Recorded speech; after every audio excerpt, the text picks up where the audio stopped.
Hello there, thrill seekers, and that, of course, was the Jimi Hendrix song, Third Stone from the Sun. And the more I try to do Jimi Hendrix songs, the more I realize what a genius Jimi Hendrix was and how difficult it is to play Jimi Hendrix songs right. So, there you go. So I thought I would continue on with Dogen's interpretations of the four foundations of mindfulness, aka the four abodes of mindfulness. And I was looking back at the video I did yesterday, and I think I failed to explain something adequately. Maybe you got it anyway, but I've been reading from a chapter of Dogen's called The 37 Elements of Bodhi, the 37 Wings of Enlightenment, I think, is what Tanahashi et al. Called it.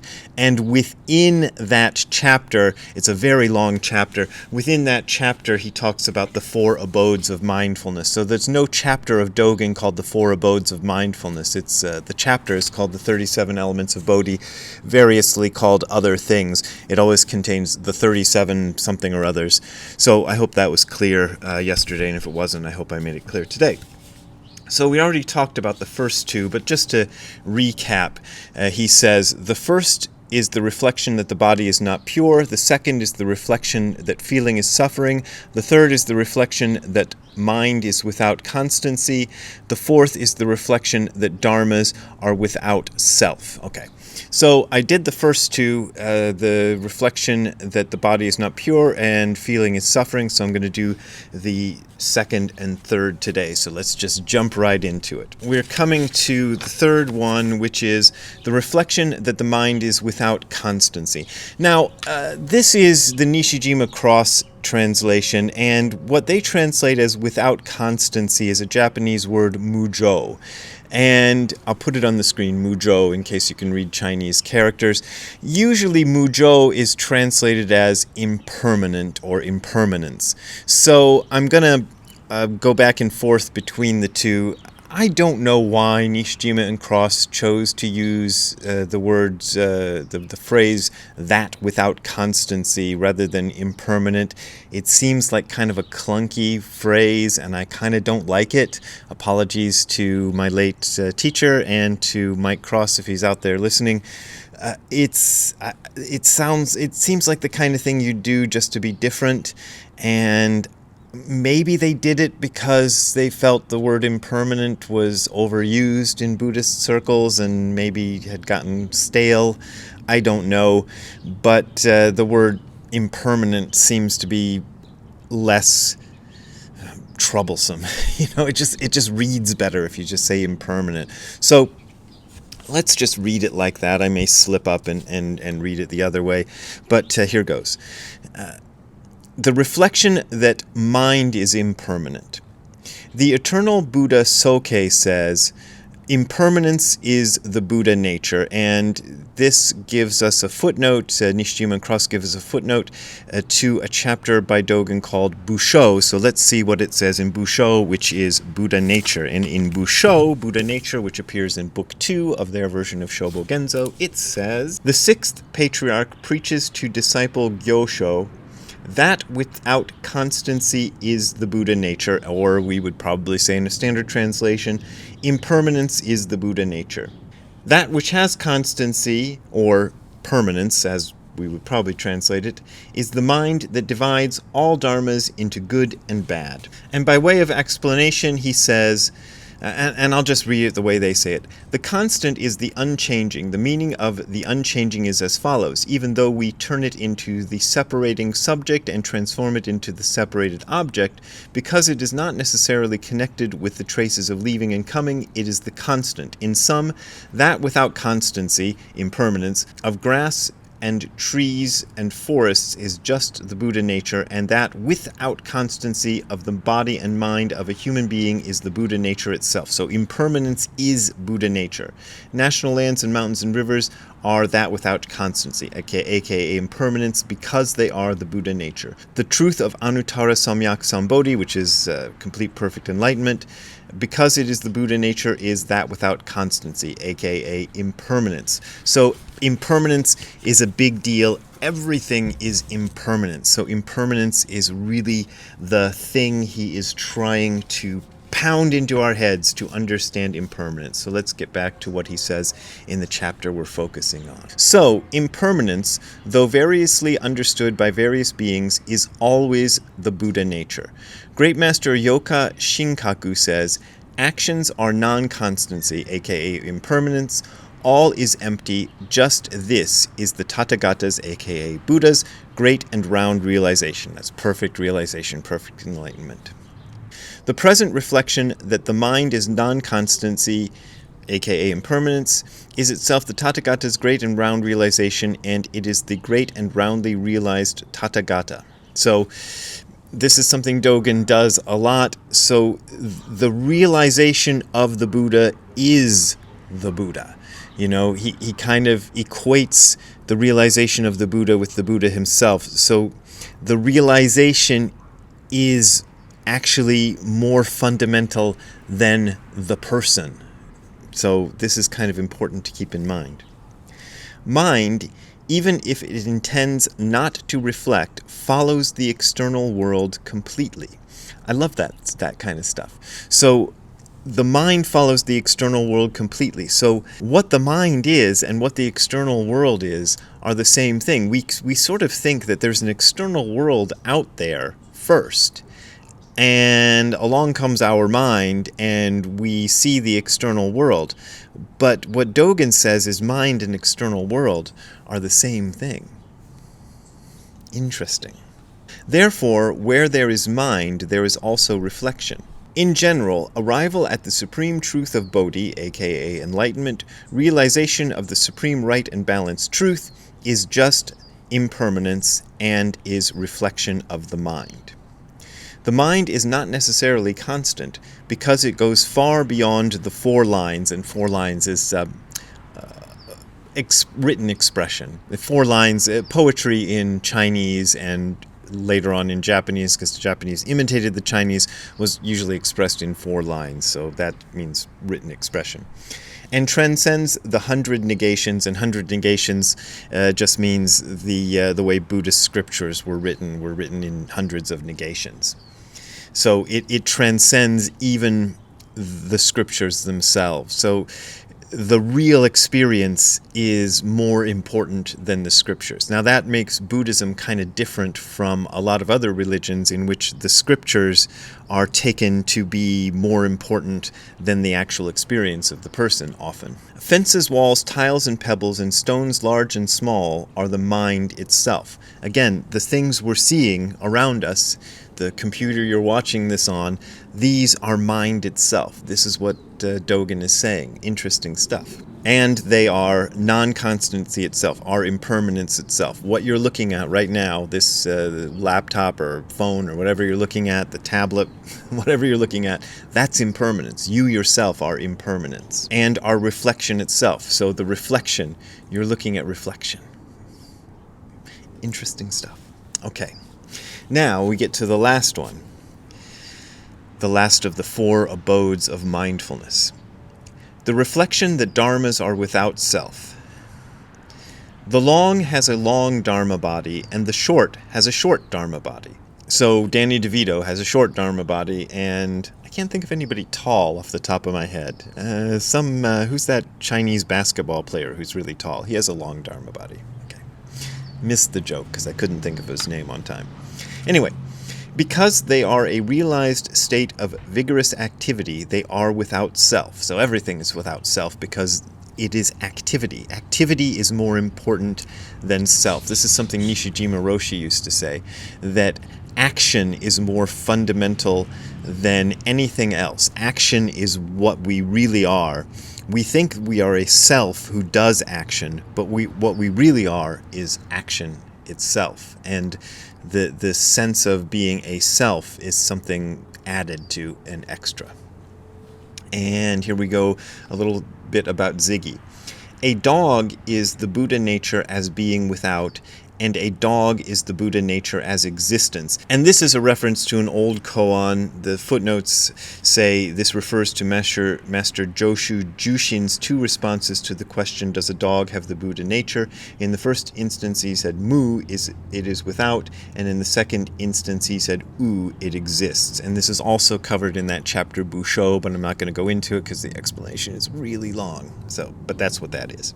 All living beings are without the Buddha nature. All instances of Buddha nature are without living beings. All Buddhas are without living beings. All Buddhas are without Buddhas. All instances of the Buddha nature are without the Buddha nature. All living beings are without living beings. And this is something Dogen does that works better when you see it in the original Japanese than it does in translation. What he'll do is he'll take a sentence, usually written in 4 Chinese characters, sometimes more, and he'll rearrange the characters in different order to make them into different sentences to try to give you a different sense of things and to give you a kind of a poetic expression. And I kind of feel like it's better not to explain some of this, but I'll tell you what it says in the footnotes. It says, Master Dogen's teaching is that all living beings, without anything covering them, are just the Buddha nature itself. And another footnote says, an instance of the Buddha nature is nothing other than an instance of the Buddha nature. And those are the only ones he footnotes, but I think those are interesting. So let's carry on. All instances of the Buddha nature are without the Buddha nature. So he's trying to say that even if you think you understand something, you don't really understand it. So when you say everything has the Buddha nature, just pinning it down like that doesn't really get it, so you also have to say it is without the Buddha nature. All living beings are without living beings. Again, even when you say living beings, you have to kind of question that. What are living beings? Because it is like this, we learn all dharmas being without all dharmas as the reflection that all dharmas are without self. There's some crazy Zen talk for you, but when you get into the way Dogen talks, I feel, once I first started getting into it and just stopped being like, what the hell is he talking about? It's very freeing because you realize nothing you can say is really pins anything down. And yet, as Dainin Katagiri said, you have to say something. So conventionally, you can say things are true. You can say Ziggy is a dog, Brad is a human. Ziggy and Brad are living beings. These things are conventionally true, and for the sake of communicating to other people and telling them the chair is over there, can you put it next to the sofa? You can say things like that, and that's useful. But our problem as human beings is because we have these useful concepts and useful ways of telling each other things, we think we understand what things are. And Dogen likes to use language as a way to get us out of thinking we understand what things are by kind of twisting our heads around with these funny phrases like he's doing here in this chapter. Remember, it is a springing free from the whole body of self-entanglement. I think that's what he's trying to say right there, is what I just said to you before. Springing free from the whole body of self-entanglement. And now here he's going to sum it all up, so I'm going to read it all to you, and then we'll see where we get from there. Shakyamuni Buddha says, all Buddhas and Bodhisattvas will rest in this teaching forever, regarding it as a sacred womb. So all Buddhas and Bodhisattvas have regarded these 4 abodes of mindfulness as a sacred womb. Remember, they are the sacred womb of Bodhisattvas of balanced awareness and the sacred womb of Bodhisattvas of fine awareness. The Buddha has spoken of all Buddhas and Bodhisattvas, and so the 4 abodes may not stop at fine awareness. Even Buddhas regard them as a sacred womb. And Bodhisattvas who have sprung free from the states prior to balanced awareness or beyond subtle awareness also regard these 4 abodes of mindfulness as a sacred womb. Truly, the skin, flesh, bones, and marrow of the Buddhas and patriarchs are nothing other than the 4 abodes of mindfulness. And Nishijima Roshi's footnotes describe balanced awareness as the 51st of the 52 stages through which a bodhisattva is supposed to pass on the road to Buddhahood, and he describes fine awareness as the fine state of truth. It is the 52nd and last stage of a bodhisattva before becoming a Buddha. And then in summation, he has this nice footnote, Nen, which is often translated as mindfulness, he describes as this. He says, in this context, Nen suggests mindfulness in Zazen and our daily life. The Sanskrit smriti, I think that's how you pronounce it, is defined by Miriam, it says MW, that's one of the Sanskrit dictionaries, which I've forgotten what MW stands for, I'm sorry. It's described as remembrance, thinking of or upon calling to mind. The rendering mindfulness, which is now generally used by Buddhist teachers in the West for smriti and sati, is credited to T.W. Rhys Davids in his translation for the Pali Text Society. In Nishijima Roshi's interpretation, I guess Mike Cross must have written this. Mindfulness in Zazen means the consciousness of reality which is centered on keeping the spine straight. So Nishijima Roshi was all about that, keeping the spine straight. I'm doing that as I'm talking, as the means for centering yourself in reality and doing reality by keeping the spine straight vertically. He often said that, to keep the spine straight vertically as a means of centering yourself in reality, and doing that as a daily practice every day in the morning and at night, which I've been doing for the last nearly 40 years, and I like it. And it's been good for me. And I don't know if these last 3 episodes of my YouTube channel have done anything to clear up what the 4 foundations, aka 4 abodes of mindfulness, are. I hope it has. If anything, maybe it's I don't know. I think it's interesting to see how Dogen takes these ideas which are often presented in early Buddhism in a way that seems pretty straightforward and fairly easy to understand, and then turns them into crazy brain twisters. And even though he does that, and even though it's kind of difficult to understand and difficult to follow this stuff, I think it's worthwhile. The difficulty, I think, is worth it. It's worth the trouble of trying to understand this in Dogen's way of understanding it, because I think it offers a kind of a deeper insight, and it kind of gets you out, it gets one out of the trap of thinking that you kind of got it.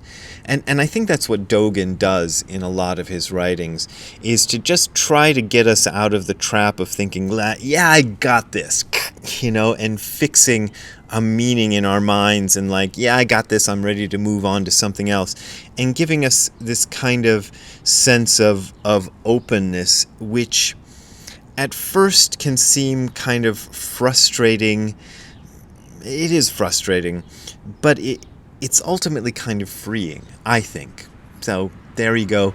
And if that was really difficult to understand, please, I give my email address at the end of every episode of this YouTube channel, and you can always write me and say, I didn't understand that, and try to help me find a better way to explain it to you, or you can leave a comment and I'll see what I can do about that. But I hope this was useful.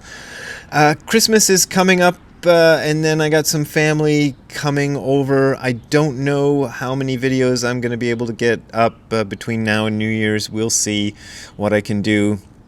So if I'm not back for a few days, that's why. But maybe I will be back. We'll see. I don't have specific plans. But that's where I'm at. And if you want to donate to me buying Christmas gifts for everybody, you can go to the URL that you're seeing on the screen below, which is hardcorezen.info/donate. That is hardcorezen.info/donate. ziggy.info/donate. There you will find links to my PayPal and Patreon accounts. Those are my main and usually only ways of making a living, and I appreciate your support. But as always, you don't have to send money if you don't want to send money, because this is offered for free. Anyway, we will see you next time. Have a good time all the time. Merry Christmas, Happy New Year, Happy Hanukkah, Happy Kwanzaa, whatever you celebrate, and Happy Festivus for the rest of us. See you next time. Have a good time all the time. Bye. As you can see, Ziggy is still laying in his bed by the Christmas tree. He doesn't want to come outside and make a video. Alright, Ziggy, have a nice nap. We'll see you later.